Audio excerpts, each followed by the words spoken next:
You maniacs! You blew it up! Damn you! Damn you all to hell!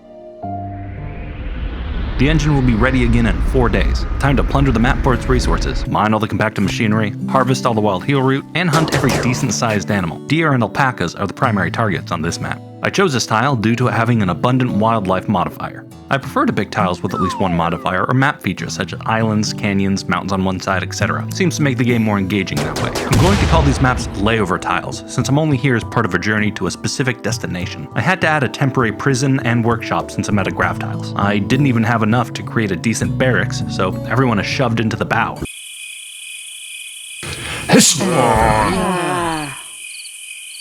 In the workshop, I set up some builds for Fizz. The first bill is enough Gladiuses for everyone to have one as a sidearm. By the way, shout out to the sidearms mod, a 100% necessity for me at this point. And then a build for everyone to have simple steel helmets. For this, I enable the create until I have 2 setting and mark it to look for any above half durability. That way, I'll always have 2 untethered helmets for crew members to wear. The defenses, barriers and clear cutting the nearby trees, gets done within the first day and a half. Also of note is the portable generator set right outside the terror. I had to build it since I was only about 100 watts short to power everything. I definitely won't forget to take it with me when I leave the tile.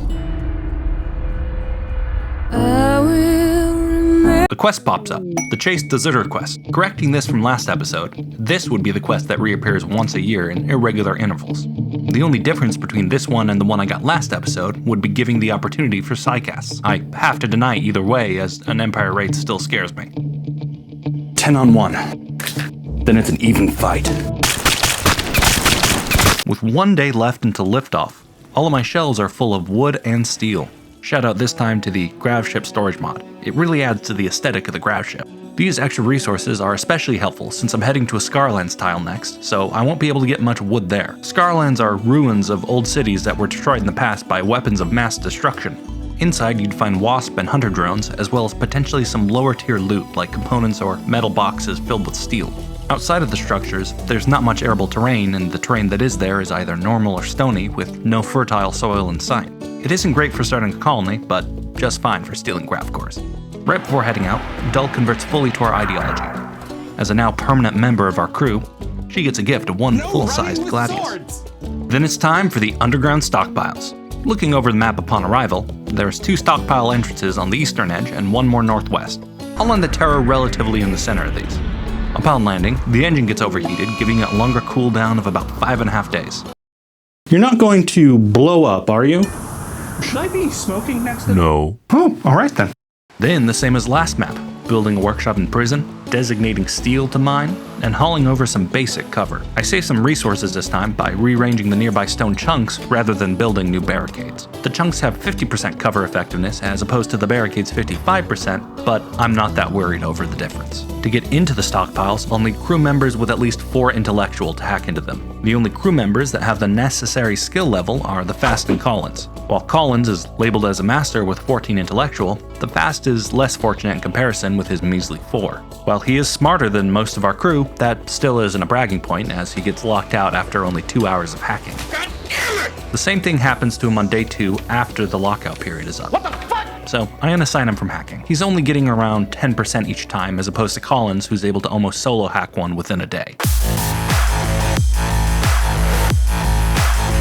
The first stockpile is unlocked. At this point, I'll refer to it as Stockpile Alpha. I get a team of Amelia, the Fast, Sarah, the Awful, and Misty together to go down. Heading into the stockpile, it takes a while to get through the blast door due to the Fast aforementioned 4 in intellectual. Not much in the first bit of the stockpile, but I do get a survival meal pallet, 37 Gravtiles, and a couple of component boxes. Heading back to the entrance and through the northern door brings us face to face with some insects. The Fast gets beaten up a little, but nothing that the Awful can handle quickly on sight. Continuing to explore the bunker, I'm not as careful as I should be as Misty walks straight into a room with wasp drones. They usually don't give any permanent injuries, just make their targets bleed a lot. They're also annoying as they're super easy to activate and swarm you the moment you enter a room.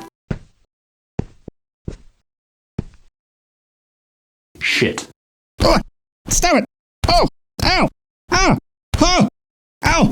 Oh! At least there's a psychic sensitizer in this last room. That'll give a nice 25% psychic sensitivity to someone. We've got a couple of injuries, including Misty bleeding out in 11 hours, so I take what I found so far and return everyone to the ship. I'll give some time for Fast and Misty to heal before heading back down. I use this time to get the workshop fully attached to the grav ship with the panels looted so far. An exotic trader also stops by, and I clean them out of plasteel. Can never have enough plasteel. Around a day and a half after going into Stockpile Alpha for the first time, I'm heading back down to clear it out. Unluckily, the first room we go into has 2 terminals, and with Collins busy hacking the final 2 doors, scratch that. Final door, as Collins finishes up on the next stockpile, which I'll predictably name Stockpile Beta. Heading into Stockpile Beta instead is uneventful until the 4th room where Amelia activates more wasp drones. Only a single injury, so the awful patches her up while the sealed crate gets opened. Ooh, 5 archive capsules. I'm not doing any genetics, but these will be great to sell. The rest of this side of the bunkers has nothing else of note. There is a single hunter drone in the last room, so I just leave it and forbid the door. Michael! Don't leave me here! Michael! Help me! On the west side, there's yet another terminal, so at this point I'll wait until I can have Collins join the stockpile crew to hack the terminals. While waiting for her to finish up on the 3rd stockpile, by the way, surprise, it's Stockpile Charlie now. I get hit by an impid raid. Looks like only 6 of them, and since they're tribals, it shouldn't be too hard. The 3 of them head around the top of the ship and are all lit up by the crew. Wait a minute. Didn't I just say 6? Let me just rewind.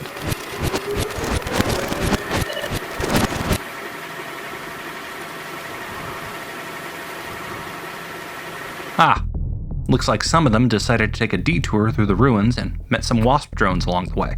I sent some crew to clean up the wasp drones, and I get more injuries from them than with the raiders. Have I mentioned yet how much I absolutely hate these things?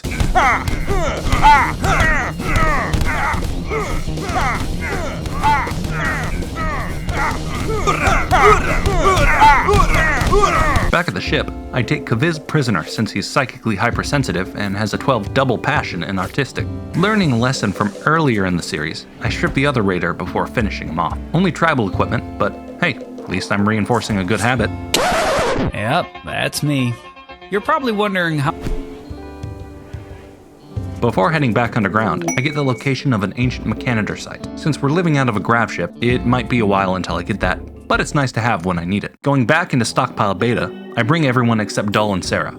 Sarah's a heavy sleeper, so I can't draft her right now. We get through a couple of doors before Collins vomits. Don't mind that. She's got a chronic stomach disorder, so she vomits. A lot.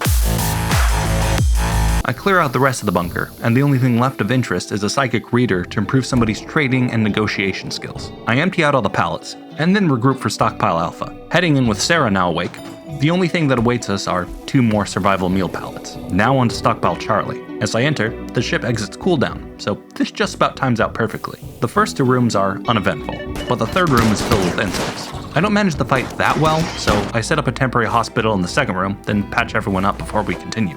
I show that I do not learn any lessons as I send the entire group into the next room. All right, everyone. Looks clear. Wait! No!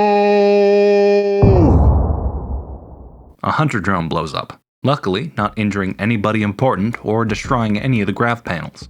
I have Collins collect all the grav panels and leave them right outside of the stockpile. Everyone else is busy heading back to the Terror to heal up. The first thing I use the new surplus of grav panels for is to attach the prison to my ship, leaving the wooden walls for now since it's currently occupied. And then we're heading off towards the ancient reactor. I've been left behind? I'm free. I can do whatever I want. Be whoever I want. Oh, wait, I don't have legs. Well, maybe a caravan will pass by soon.